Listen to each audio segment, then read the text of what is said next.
Good evening, everyone. Welcome to Film Snobbery Live. I am your host, Nick Baisley, and we are back actually from a little hiatus. We weren't here last week.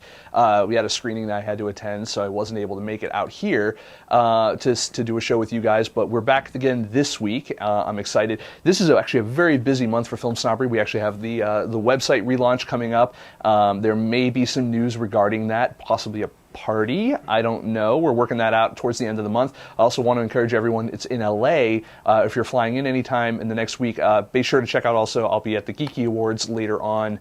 I think it's next weekend, actually. I was one of the judges there, so check out that event. You can check us out there too. I'm excited about this episode, and the reason why I'm excited is because we're actually going to talk about something very specific. A lot of times the guests that we have on are talking about a particular brand, or they're talking about their particular movie or something like that. Today we're actually going to talk about something that's a little more fundamental to what you guys out there are doing, and that is storytelling. And we're going to talk a little bit about transmedia. And if you guys aren't familiar with what that is, our guest is actually going to have a fantastic discussion with us about what transmedia is, how it can be integrated into your project, and maybe even should it be integrated into your project. And we're going to talk a little bit about what is going on both here in the States. We're going to talk about a little bit about our guest is from Canada, so we're going to talk a little bit about Canada, and we're going to probably curse a little bit. It's going to be fun. And it's good. We haven't had a chance to talk about storytelling very much here, and it's funny because I make my living basically as a film critic, critiquing your stories constantly. And one of the reasons why I love working with independent filmmakers and a little bit in the web series community as well is because a lot of the stories that you guys are out there are telling are a little more compelling than what's out there in mainstream cinema. It's what drives a lot of people who would otherwise not go to a film festival. It's what drives them to go to film festivals. It's what makes them go to screening series and other curated events. Every time I go to an event like that and I ask someone just off the street, hey, what brought you here? Why independent film? They say it's the stories. So we're going to talk a little bit about effective storytelling and reaching that audience and expanding your, I guess the word is they throw around is story world into other places to bring in a larger audience and to tell your story from different perspectives and from in different ways. So I'm excited. We have a guest tonight. A guest is an authority on transmedia producing. She is fun. We've actually been chatting off camera for a while. She's wearing a tutu. You can't go wrong with that. And we're gonna go. I think we're gonna do a little drinky thing after the show. So it's gonna be fun stuff. I want to thank a good friend of the show. I guess we'll leave it at that. Angelique Toski for recommending this guest. Her name is Carrie Cutforth Young, and she's here. She's actually from Toronto. She's here in the States. We were lucky enough to catch her while she was here, and so she's working on something right now. She's the transmedia producer on this Canadian production called Asset. That actually looks fantastic. Makes me want to go up to Toronto because Canada, and they got Molson. No, actually, you guys got really good beer up there. I love me some Canadian beer, and French stuff. So I'm going to show you guys, we got a clip from Asset that we're going to show you right now, and when we come back, we're going to have ourselves a little shindig here, a little conversation, a little chinwag, a little hoedown, I don't know, whatever. We're going to have a chat with Carrie, so stick around, we'll be right back. Valentin Lazare, high-ranking lieutenant with the Dragomirov cartel, currently in charge of arms traffic throughout Eastern Europe and the Middle East. He's already discovered and eliminated 2 of our best agents. We need a new way in. Eric Blair, sir. Eric Blair, a civilian. He's a pre-existing relationship with Lazare's wife. Lazare won't think he's an agent because he isn't one. We're not just manipulating data here. You send this guy in, he's dead. I thought you didn't care. Don't? Thought you might.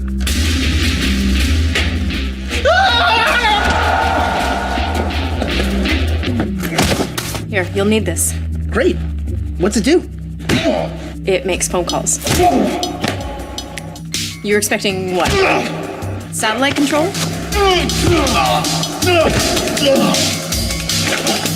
Guess not. There's no shoe knife, no exploding pen, no laser wristwatch, not even a radio to call for help. What will he do now?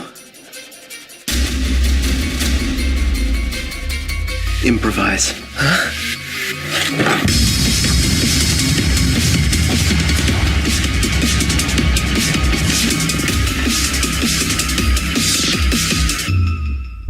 Hey, welcome back, everyone, and we are joined now by our guest, Carrie. Hi, Cutforth, how's it going? Young. Yeah. Good. How are you doing? I'm doing pretty good. I love LA. LA is so relaxing. How often do you make it out here? This is the third time this year. Usually I don't come out there that often. Oh, I gotta put my sorry. You got to turn on your mic. I gotta turn on my mic. Here we Yes, go. that's okay. Should I start again? Okay, so yeah, I love LA. It's so relaxing, and it's my third time this year. And usually I don't come out this often, but this year I've been coming out a lot. And my own production company, Art Horse Entertainment, we're thinking about having an office here. So you might see more of me in the spring. That's cool. We'll see. Yeah. What brought you here this time? A few things. VidCon. We were checking out VidCon. I'm producing a few things this year. One, I'm the transmedia producer for Asset, and then I'm a producer on another show for my production company called Snoof Riders, which is a Doctor Who meets Galaxy Quest meets Red Dwarf kind of show.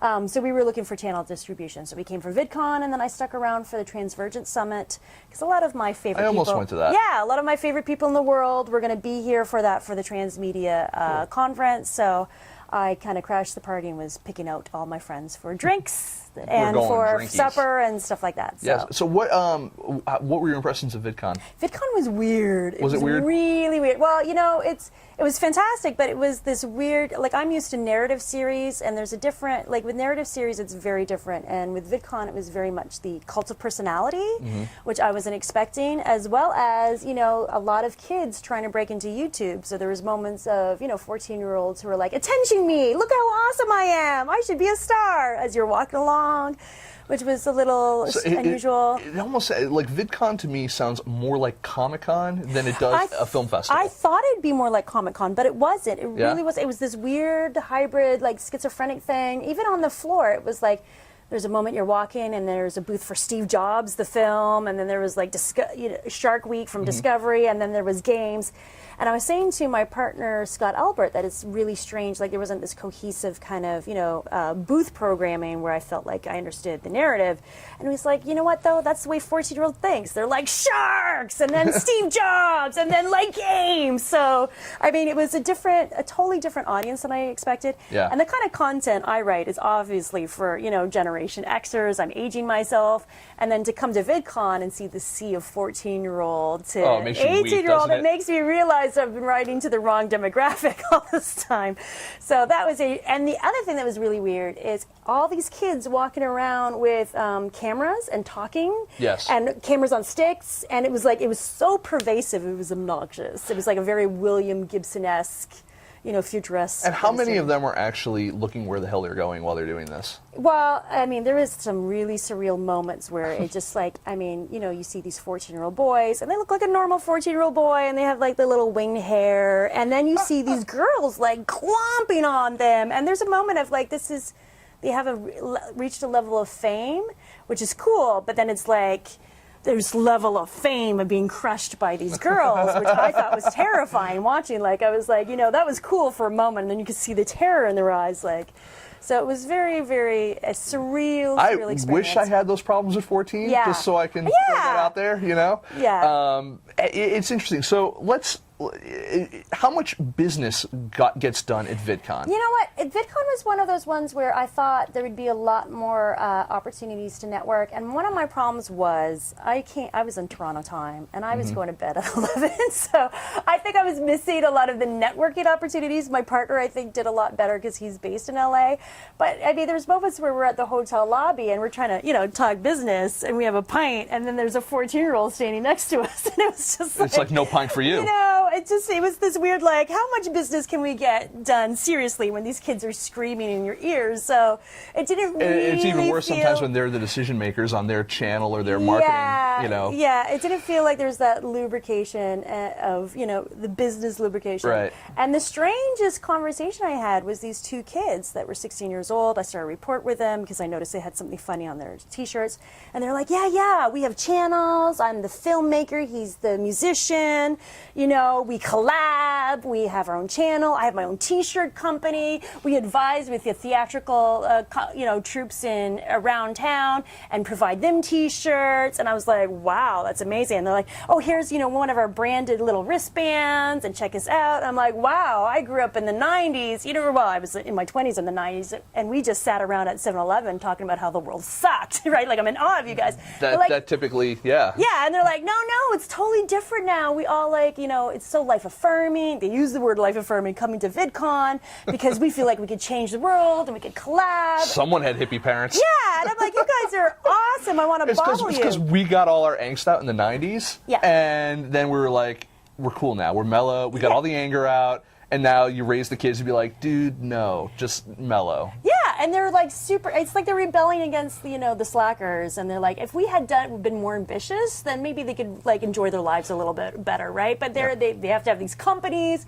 And so then I said, you know what, the Toronto web series community is very much the same. We collaborate, it's very inspiring, it's very incestuous. Everybody's working on everybody else's production. And so, we're doing Toronto Web Fest, you guys should check it out. And as soon as I pulled out my card and showed it to them, they looked at me like, oh, she's not a talent scout. And they had this look on their face like, fuck you, see you later. And they walked off, and I went from totally inspired to totally jaded and cynical in 0 to 60. I'm not gonna lie though. I went to an event recently, and it was for the AEW TV here in IWT, whatever. Yeah. That one. Yeah. IEW. Yeah. That one. And I went in going like, all right, these are other creatives. I work around other creatives. I do a show. Yeah. We're on it now. Yeah. We it's not like this is our third episode. I think you're episode 111 or something of that nature. I went in there, and the biggest question everyone asked in there, and the only question that seemed to matter, was how many YouTube subscribers do you have? Oh, it's so... And that annoyed me so much. It's so funny because I started a VidCon pickup lines, and the VidCon pickup lines is like, I have 50,000 subscribers, baby. How about you, right? Like, you heard that constantly. And it's so weird. And, I'm one of the co-founders of the IWCC, which is the Independent Web Series Creators of Canada, which is the nonprofit association for web series across Canada.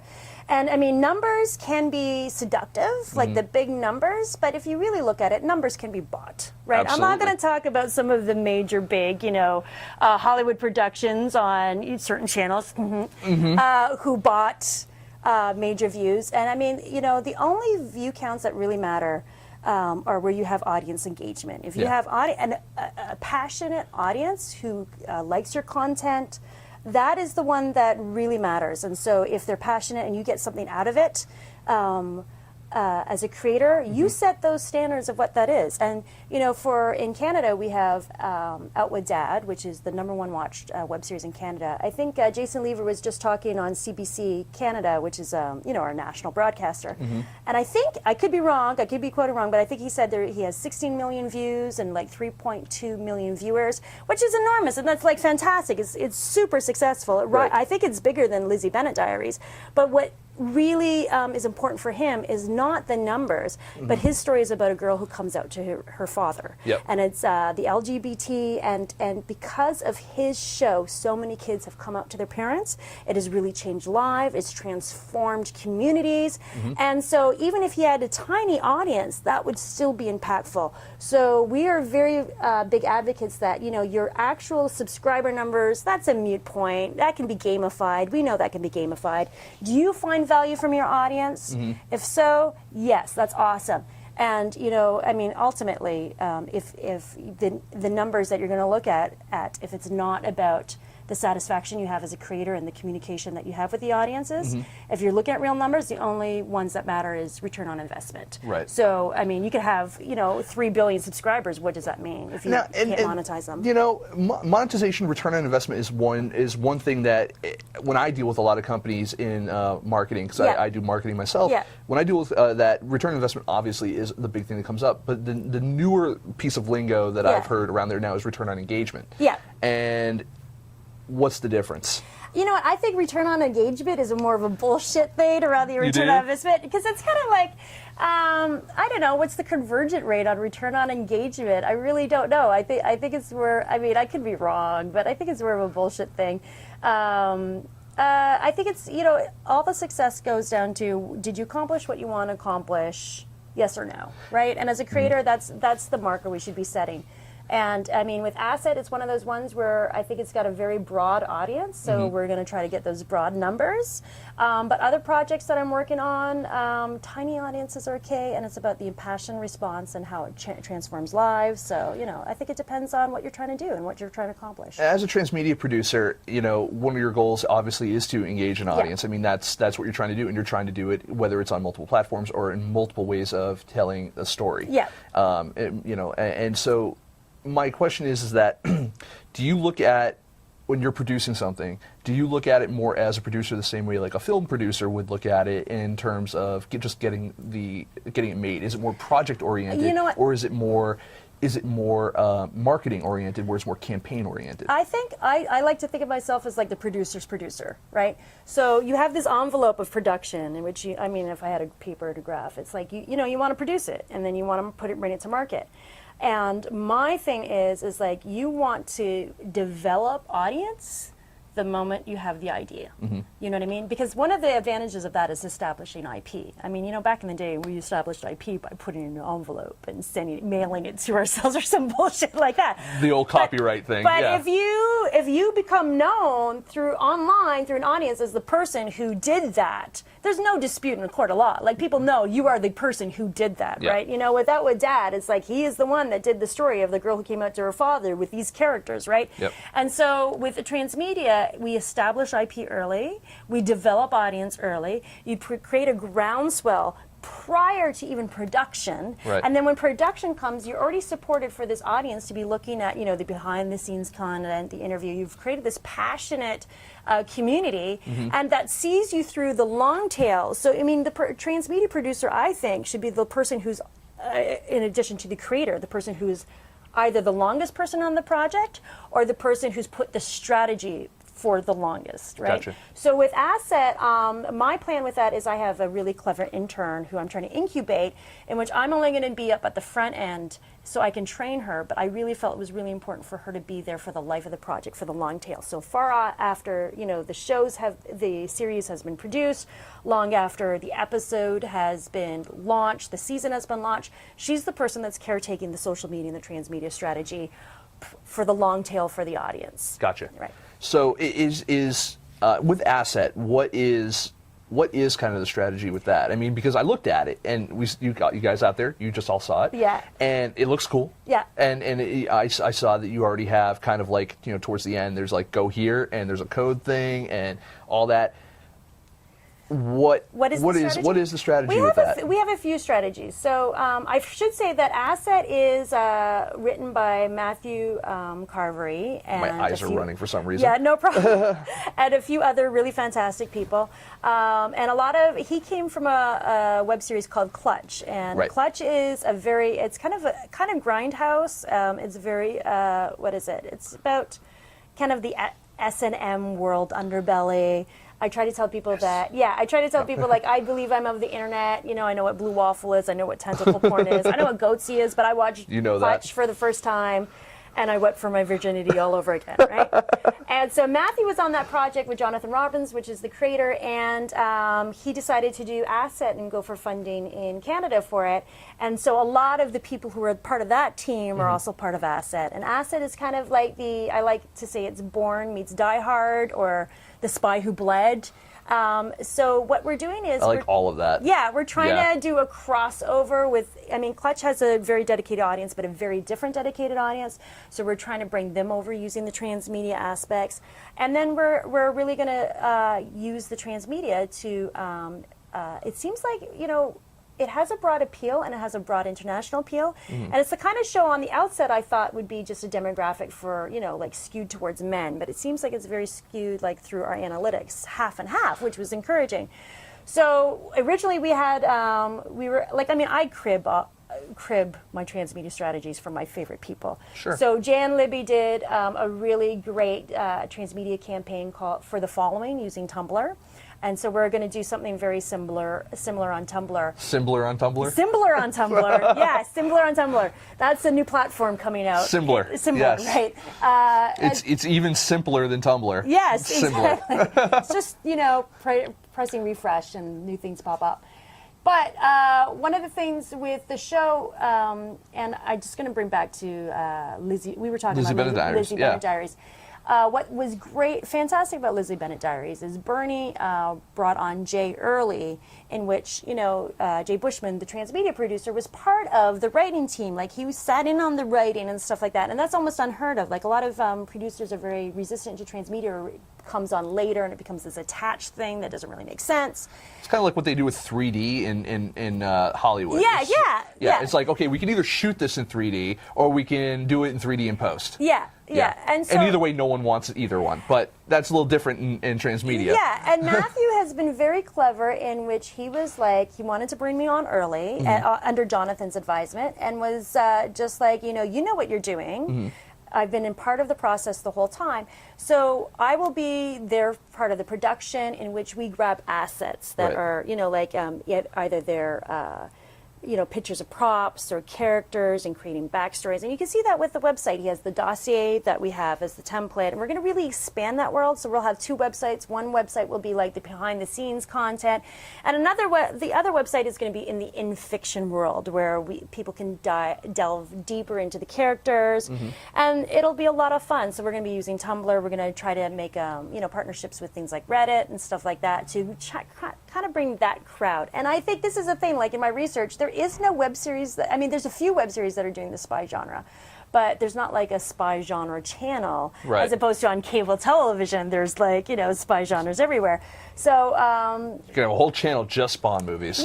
Yeah, but you don't have that with web series. You don't have like a spy genre, and I think like the spy web series should all get together and make their own channel, because it's a lot of fun. So I mean, we're doing a lot of cross promotion and partnerships and stuff like that as well. So we're talking a lot about transmedia right now, and we're talking a little bit about storytelling. Want to remind the audience, obviously, if you guys have any questions about anything we're talking about, throw it up either on Twitter, Facebook, or on in our chat room. Hopefully you're in our chat room.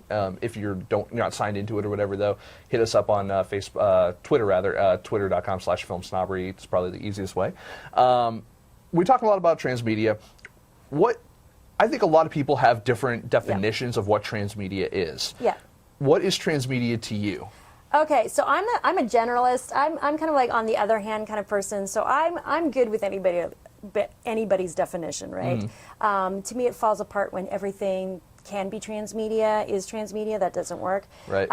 Traditionally, there's two ways to look at it. I mean, there's the franchise model and there's the storytelling model. So the franchise model is, you look at Star Wars, and Star Wars had the books, and it had the novels, and it has the games, and it has so forth and so forth. That's franchising. That's not really transmedia. Transmedia, for me, it's when you use the discrete elements of different platforms to create a haptic space in which an entire story is told, right? Okay. And the audience doesn't have to exactly, enter all the platforms to get a sense of the larger story. But what trans means, it means across, and it means beyond. So that kind of signifies that the audience brings something. Right? It's the story is beyond what the creator made. It's that the audience brings an element that creates part of the spectacle. Right. So that's where you get a lot of the UGC. That's where you get a lot of user-generated content, for those who are not aware, where, memes are a lot of user-generated content and stuff like that, where people come into your story and they add to it. And you can see that with web series like Lizzie Bennet Diaries did that, as well as the offshoot Welcome to Sanditon, in which the audience really brought their own Twitter characters and stuff like that to flesh out the story. That to me is really transmedia storytelling. Do you look at things like, let's say, fan fiction, as a way of transmedia storytelling? Oh yeah, and I think that's where shared story worlds is really interesting. A very good friend of mine, Scott Walker, he was one of the co-creators with Jay Bushman of the Transmedia LA. He started a website called SharedStoryWorld.com, I believe, and he advised me on a lot of different projects on, where does fan fiction begin? Where does it end? What are the IP concerns? And I think fan fiction can be a great way to really envelope the alpha fans, the hardcore. And I'm really keen on, with transmedia, you have to hit two levels. You need to hit the passive audience and make the passive audience happy, which is like the groundswell. But then you want your key influencers, your key fans to really feel like they've had a part. They feel impassioned enough that they're going to want to share. Does a transmedia campaign require audience engagement? I think you can have they need audience engagement in order to watch it. What is audience engagement? There's different levels, and I was just talking to Maureen McHugh, and somebody says even a click is audience engagement, and I don't agree, right? I don't agree. I feel that's still very passive. Yeah.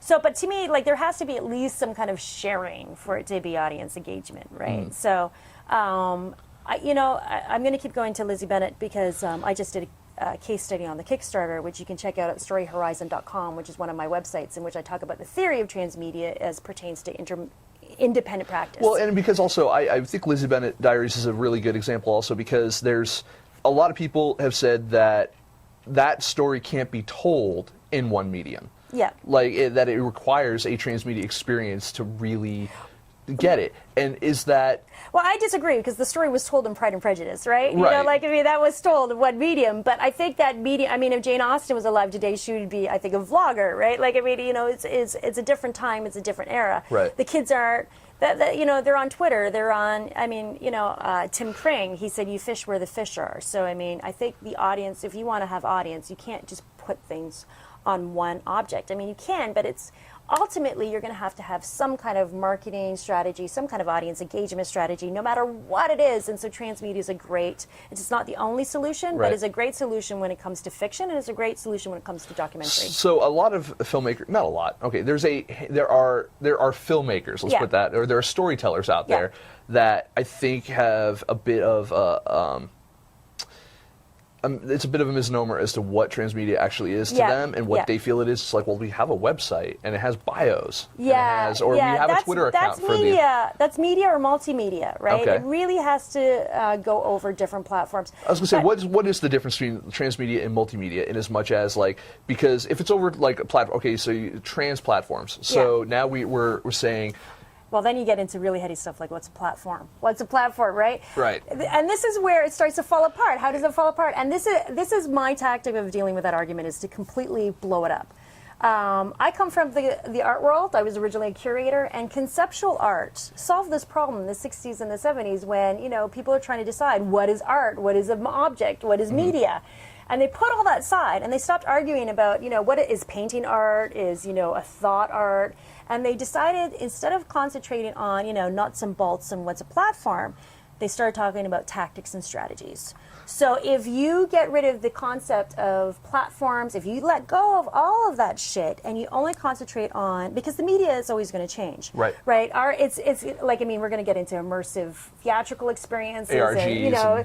There's ARGs, but they're talking about now theater is you're going to walk in and it's going to be like, a holodeck kind of experience. Things are going to change so much in our lifetime. So we got to let go of this idea of media, and really it's the things that are going to stick to us is the tactic and strategies.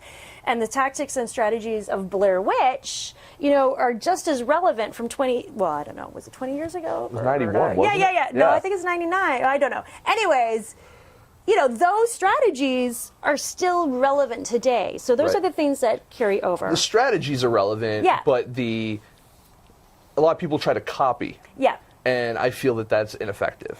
Well, I think it depends on project by project. It really depends on project by project. Yeah. I always felt that more like you can have your Coke versus Pepsi, where you have like Transformers, Transmorphers. Yeah. You know, and then cyborgs. They're the troublemakers. Yeah. You know, I don't know. You know, so it's like you can have kind of two competing IPs ostensibly, and then you can have a relatively successful Dr. Pepper. Yeah. Coke, Pepsi, Dr. Pepper, even though Dr. Pepper is technically a Coke product. Yeah. But it's independently bottled, Yeah. or whatever, or no, independent product bottled by Coke. Sorry, my parents used to work for Coca-Cola. Yeah. So, but it's like you can have that. Anything else is just diluted. Yeah. And I find that when the big craze with not only the Blair Witch Project happened, but also then Paranormal Activity, that everyone tried to copy that afterwards. You know, Paranormal Entity was the Transmorphers version, I guess, of Paranormal Activity, stuff like that. And, even Paranormal Activity tried to create a multimedia experience by not only having the experience of the audience in the theater, but then taking their experiences and bringing it outside of the theater. Yeah. And showing that as part of their marketing strategy. Yeah. Is that transmedia? I think Paranormal is their campaign is considered transmedia, and a lot of transmedia is service work. So it's a marketing around a film and stuff like that. Mine is more native transmedia, and there's only a few people that are really doing native transmedia. A lot of people are doing it's service work to an overall project, right? So with Asset, I'm doing service work, right? Like I'm the transmedia producer around this project that's a web series. And I mean, you can argue that web series is transmedia, but I feel like you have to have some kind of transmedia storytelling for it to be Well, I feel that the web series is the medium. And not necessarily, and you have to have a core. And then it's like you have a hub and then spokes for the wheel. Yeah, and I mean, web series is very good for audience engagement. And they do all the social media, but that doesn't necessarily mean transmedia storytelling, because for it to be transmedia storytelling, there's an element of fiction, right? Whereas there's transmedia is used in the doc space very well, right? But that's a completely different story. Whereas then I've done projects where it's native transmedia, where the whole thing is conceived as a transmedia project from get-go. So give an example, not a project that I'm part of, but ZTO in Toronto, which was really, if you haven't seen ZTO, go to ZED, what do you say? Is it Z or Z? We say Z. ZED.TO. That's okay. I love the European version of that way better anyway. So, yes. Yeah, so... Zed. Go to ZED.TO, and they were like a transmedia immersive theatrical experience, which was out of this world, because it started off with like a gallery. It's like a series of theatrical experiences. So it started off as in a gallery space in which you get to know the characters, and you're like having this live event where you're talking to people, and then it went into another live theater event, but there was these website interactions, and it just went to this like blowout live theatrical event at a giant space in which you're fighting off zombies, and it's kind of like a game. I mean, it was fucking insane, and that to me was native transmedia. So, by the way, in the chat room here, Kitten4819 said, I don't agree that Jane would have been a vlogger. I think she would have been a self-published through Kindle. No, I disagree. I totally disagree, because that's a self-published. I'm talking about if she was a teenager right now. If she was a teenager right now, she'd be on YouTube. If she was 30 or 40, maybe she'd be self-published on Kindle, right? You know what I mean?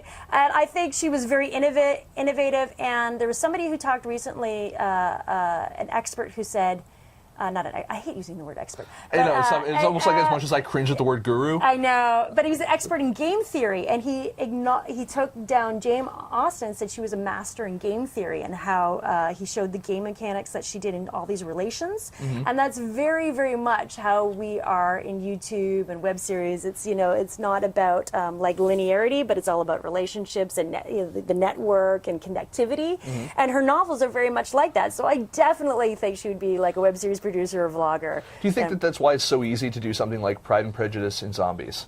Yeah. Because it lends itself to being not franchised necessarily, but like you said, it lends itself to an expansion of that world or a manipulation of that world. Yeah, and she had a very rich world, and it's all, I don't know. I think I'm spiraling. I don't know what we're talking about. We're talking about stuff. Pride and Prejudice and Zombies. That's what we're talking about. Yeah. Let's get back to transmedia definitions. Transmedia definition. I don't know. See, transmedia to me, it's right up there with like producer of marketing and distribution. It's like, why do we need another title for storytelling? Yeah, but I think that's the thing, that it will definitely at one point just become storytelling. I mean, when a lot of us were first doing this, it was like, that's so weird, and now it's just becoming routine and accepted, and it's like the tactics and strategies. So a few years ago, I was developing a project called The Crata with Tom Lillehome and Jim Martin. And, originally we made this Bible, and, we had the Transmedia Bible, and, network producers were like, we don't want to see your fucking Transmedia Bible. So then I started disguising it. We had, audience development strategies and ancillary avenues of monetization. So that's all we need. We don't have to talk about Transmedia. We could talk about, how is this a marketing endeavor? How is this audience development? How is this, and I mean, we can see that it's cohesive, but the people we talk to don't need to see it. I find it, absolutely fascinating to find business talk in what is ostensibly independent film or web series. It's independent creation, because I've worked around independent filmmakers now for the better part of a decade almost at this point. And when you start asking people for things like story Bibles, or you start asking for business plans, or marketing strategies, most of those don't go beyond a website and Twitter or a Tumblr or something like that. And is that, from what I'm hearing, a lot of the productions you're working on, obviously Canadian. Is that more because of the rules for getting funding, or for what you need to do to get something made in Canada, or the collaborative nature, or because I don't have that here in the States as much, unless you're going for a budget that's like $1 million plus. It's funny because in Canada, or in Toronto, I should speak specifically to Toronto because that's where I'm part of the Toronto web series community, even though we have the international, or the independent creative web series of Canada. You go ahead. You speak for the rest of Canada. Yeah. No, it's people. It's one of those things. If LA spoke for the rest of the states, there would be like hell to pay. You could go speak for the King of Kensington. That's fine. Yeah. But the thing, there's two different types of web series happening in Canada. You have those that have Canadian funding, right? And usually they'll get like 120,000 to 150,000 from the IPF, which is the only fund in the world that is dedicated for web series as an equity investment. And then, you could, that's 50% of the funding, right? So then you have to get the other 150,000. So typically those web series that have been IPF funded have a budget between 300 and 400,000, maybe a little less, maybe a little more. And what they do is still a nice chunk of cash. Yeah, the application process. I mean, for Asset, it was like over 100 pages, but that's including the story Bible and some scripts and stuff like that. Right. But it also included a very exhaustive kind of overview of who we are, why you should care, what our strategies were. Budget breakdowns too? Budget break, oh yeah, big time. A budget that made me cry because it's like, I have all these little columns where this has to, equal this by 10% and that kind of thing. But one of the smartest things I did, and I think which really helped the application process, is we have 6 producers on Asset above the line, which is, I mean, it's a little ridiculous. But the reason we did this was because we were pooling everybody else's resources. Right. So I locked everybody in a room, and you have Jonathan and Matthew and Charlie and Mike Donis, who directed Pete Winning and the creator of Pete Winning, and a fantastic line producer named Vanessa. And I was like, I need to hear everything that you guys know about everything. And we start off, and we just did Post-it notes. And by the time we were done, there was Post-it notes that were filled the room of their exhaustive knowledge on web series. And then we pulled that into a 100-page application, and it's a piece of art, right? So, there's those people who are making those types. Mm-hmm. And then there's those who have completely bypassed the Canadian system because a lot of them don't want to write that 100-page application. They just want to fucking do it. And Jason Lever is one of those ones who I'm going to do it. This is who I am. I'm going to bootstrap it. And he's got to a point where he just monetizes his audience because he has a very passionate audience that's supporting him. And he's got a crowdfunding campaign right now in which they're just coming to the fore to support him. And so in Toronto, we're very entrepreneurial driven, right? And the reason we are is we have some fantastic mentors in the community. We have Jill Golick, who was a showrunner on TV and has really embraced web series. She did Ruby Sky PI. We have Robert Mills, who he was the guy who did The Big Comfy Couch, and he was kind of like he's one of these fantastic guys who sits you down and says, just fucking give yourself permission, go fucking do it, get a camera, build yourself, your websites, get to learn the craft. And you have all these ones who are like, we've just been incubating each other as a community. And so we're very, for me, web series is the lean startup of media. So you have to understand it as a business. Why are you doing this? Who is your audience? How are you going to get them? Why are you going to get them? What do you want them to do? And that seems to be like a lot of creators can't wrap their mind around it. They just want to tell a story. And they're like, but why are you telling the story and who you're telling it to? And they'll look at you like, deers. Frozen, yeah. And so I think that's the thing that we're really advocating for the independent web series creators of Canada, is to really like people to understand who is your audience, why are you connecting them, what's the point. God, that's so goddamn Canadian. Yeah. You're like, I want everyone to succeed, and everyone needs to build themselves together and this collaborate. It's so fucking cutthroat here in LA. Yeah, I know. I'm surprised you're still alive here. We're very collaborative. We're very collaborative, and I know people say, LA is very competitive. But cut a bitch out here. That's not true. The transmedia scene here is very collaborative. There's some fantastic web series people here who the Canadians are doing, I think, more collaborations with web series in LA than LA people are doing collaborations with. It's true. But Canada, we never had private equity. Mm-hmm. So one of the reasons why we have to be nice to each other is we have no choice. You know what I mean? Like if we do not help each other out, we'll die. Mutually assured destruction. Yeah. It's the bomb. Yeah. Yeah. Yeah, so it's not like we could, there's not somebody we're competing for to get money. That person doesn't exist. So we have to well, I got a camera. What do you got? Okay, right? Yeah. It's not like we have somebody we're chasing after, right? I gotcha. Yeah. It's interesting. I mean, it's interesting because you guys are right there. Yeah. You're too damn quiet. Yeah. Not me. Perfect I am not quiet. Everybody else is quiet and getting. Just hear you guys at night sharpening your skates. You're getting ready to come back down.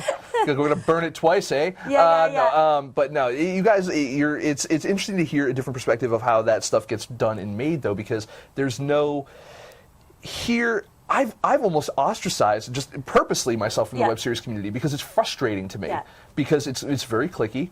Yeah. A lot of them are people who have done things in the independent film world and then have since said, well, I did not get I didn't want to use the word failed, but they did not get the response they wanted from the independent film world. So now they're going to reinvent themselves over in web series. Yeah. And it just seems really frustrating because it's a lot of people who they're all talking to each other, and they're all passing around a lot of misinformation, and how do you guys foster the education? I mean, you said you guys have a lot of mentors over there too. I think, how can we take some of the Canadian and bring it down here? I think one of the things is you got to remember the geography of LA is much different than Toronto, right? Right. So we're very centralized. We have this public system where, I mean, there's a running joke that nobody in Toronto in web series has their driver's license, which is ridiculous because that creates problems in itself. But we're all very connected, and I think, sometimes web series in LA gets an unfair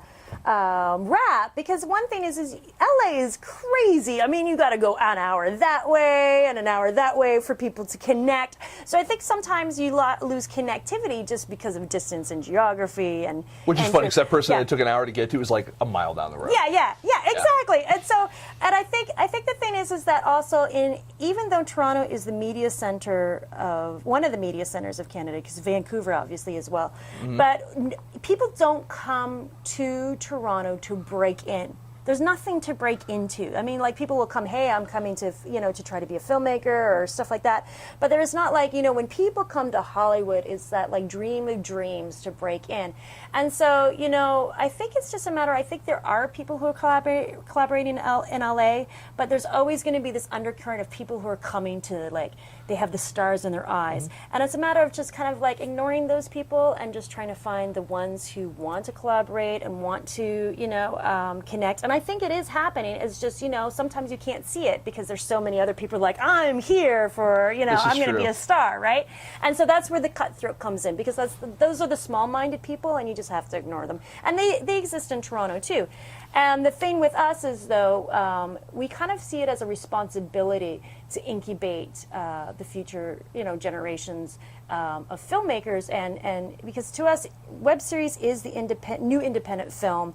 A lot of our web series now is we're using web series as an audience development, but we're doing a hybrid distribution model where we'll scaffold the writing to recut it or produce it so that you have this extra layer of content for a film or for a 3-episode TV series for the European market.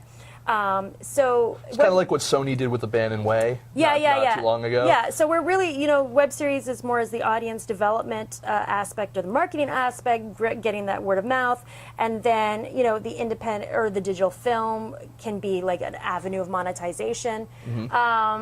Where was I going about that? But, when we have people come to the Toronto web series community, I mean, we have all these kids now.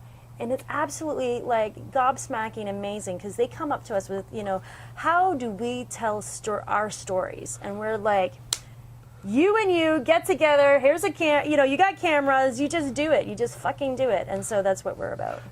We got a question from the audience. Okay. So John Hoff, the third. Oh, awesome. He asks a question for Carrie. Okay. What's the key to community building? You know what? I think it's really understanding what your goal is, right? And if you have an idea of what your goal is and the strategy of, sometimes it's monetization, right? Sometimes it is, to have kind of some kind of life-changing movement. If you're, I think there's a mistake when people think the end goal is to just grow numbers, right? I have a lot of people tell me, oh, well, we have 30,000 fans. We have 45,000 fans on Facebook, and I'm like, great, what do you need me for? And they don't know. And then I'm like, what do you want to do with your fans? Right. I don't know. So we can get really, really kind of... We want to take all their money. Yeah. Preferably. That would be fantastic. Well, that could be one of the goals. One of the goals could be, sometimes we can use audience as currency for changes, right? Even, with Jonathan, with Clutch, I can't remember, Veronica Mars, is she called Kirsten Bell or Kristen Bell? Okay, so he loves her, and she's doing this thing right now with you, I think it's Prezi or something, if you donate to the campaign, you can win a date with her. Oh, yeah, right? yeah. And he really wants to win a date with her, so he's been activating his community to vote and to donate to that campaign to win a date, right? So this is how we can use audience as a form of currency in some ways. And I've seen that with a lot of people who are like, guys, you're my fans, I love you, I want to accomplish this thing, can you vote for this? And it's really a matter of what do you want to do. I think having really clear goals and then figuring out where is your audience, how can you, where can you find them, how can you develop a relationships with them. And I think a lot of people got seduced in this idea that everybody should have a Facebook page and everybody should have a Twitter account or a Tumblr account, and they get themselves so diverse. Figure out where they are and figure out who has that audience that you can partner with. And I think if you can have strategic partners and you can approach people and say, hey, I'm producing this thing and it has, it's for you, it'd be great for your audience and your audience might like it. That is half the work than trying to develop it yourself and do the grinding of adding people. Because someone's already done that work for you. But it's all about it's collaboration and strategic partnerships, right? So, but I think the big thing is having the goal and knowing what you want to do with them, and then finding where they are. So let's hit up again all the places where you are, so that the audience can go back and definitely find you. Like on Twitter, you're twitter.com/. Okay, so Twitter, I am CC_WHY. So Y is in the question. CC_Y. I have my website, Carrie@queenspay.com, has some of my projects on that. I have started a new production company with Scott Albert and Ash Catherwood, who are both web series veterans, called Art Horse. So we have arthhorseentertainment.com, in which we have our web series that we're producing in the fall called Snoof Riders. And then Asset, I think it's called IamTheAsset.com. Yeah, there's a few. There's two websites. That one we have a lower third for. Okay. So. And then and a good one for people to check out who are really interested in transmedia as an independent practice.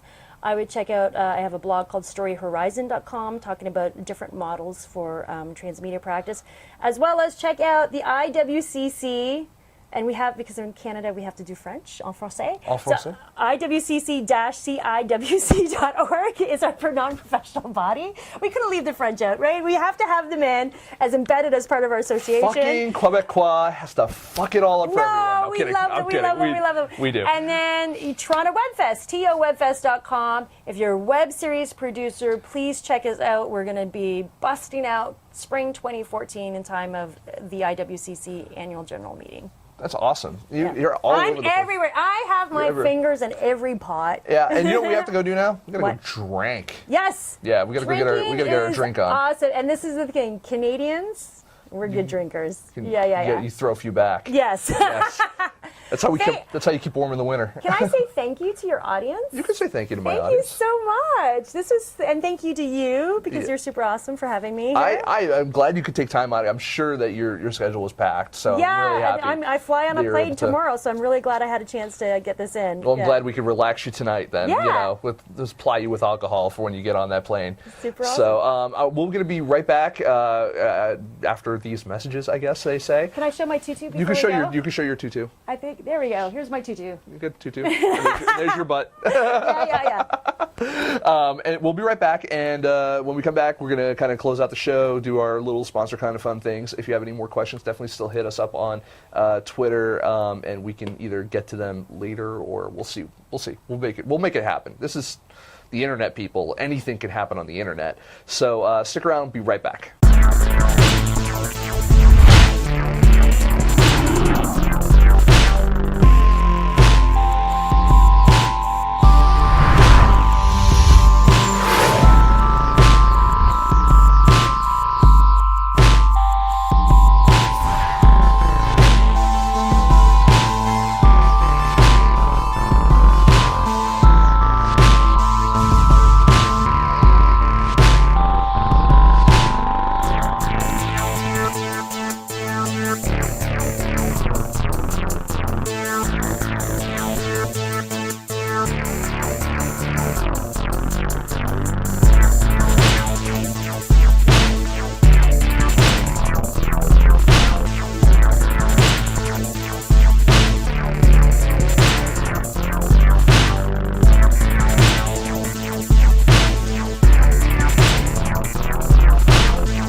And we're back, everyone. That was just a nice little ad from our good folks over here at Hot Pixel Post Production.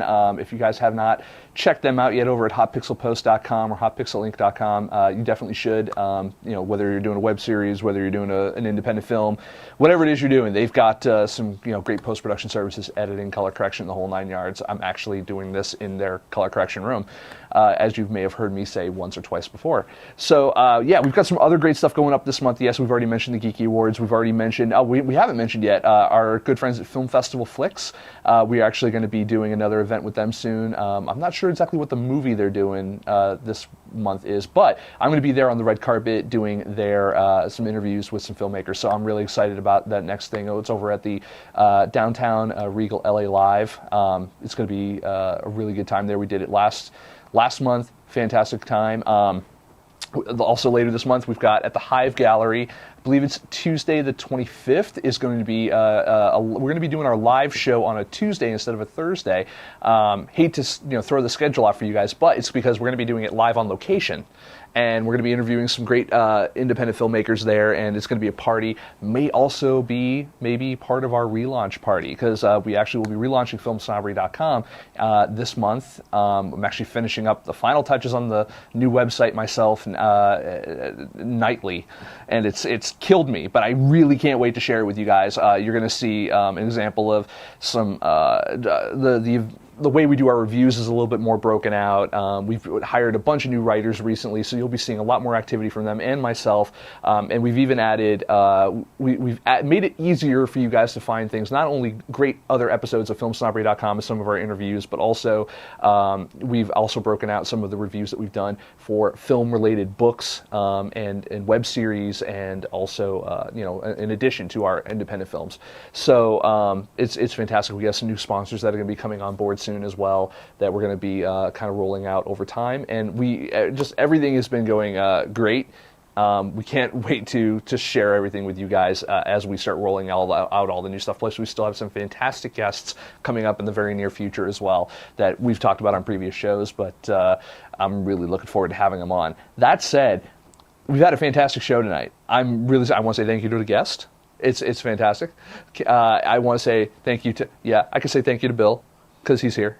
I want to say thank you to everyone who's in the chat room that was actually asking questions. Streaming Indie and John Hoff, Kitten 4819 that was in there. Other people as well, from what I hear. And so that's all the time we have for this tonight, because I'm going to a little party, have a little drinky drink. A little bit of Grandpa's old cough syrup, and it's going to be a good time. So thank you very much. We'll see you guys next week, Thursday, 7 p.m. PST over at FilmSnobberyLive.com. I forgot where the hell we were.